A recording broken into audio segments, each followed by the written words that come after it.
L-awtoritajiet tas-saħħa ħabbru li fl-aħħar sigħat f'pajjiżna kien irreġistrat każ ġdid ta' COVID-19 filwaqt li 3 persuni fieqhom il-virus biex bekk il-każi attivi niżlu għal 27. Dawn in-numri joħorġu minn fost 1839 swab test. B'xorti tajba fl-aħħar 24 siegħa ma kienu reġistrati ebda mwiet tal-coronavirus biex bekk tul ix-xahar ta' Ġunju s'issa tilfet ħajjita persuna waħda biex it-total ta' fatalitajiet tal-pandemija jibqgħu jammontaw għal 420. Fl-aħħar sigħat madwar 3000 persuna żdiedu mal-lista ta' dawk imlaqma b'mod sħiħ għal kontra l-virus. L-R-factor ta' pajjiżna bħalissa huwa inqas minn 0.2.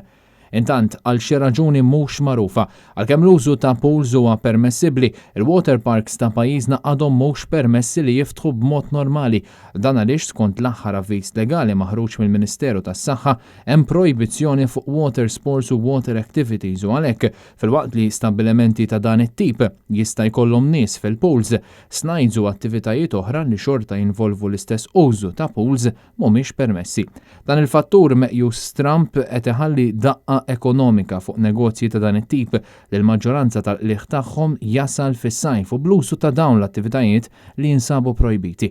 U għalhekk dan is-settur u s-settur tal-arti u tad-divertiment jibqgħu b'restrizzjonijiet imposti fuqhom li ma tagħmilx possibbli li operaw b'mod normali anke meta f'pajjiżna mhux ikun hawn ħafna każi tal-virus u anke meta l-maġġoranza tal-popolazzjoni tinsab imlaqma għal kontra l-COVID-19.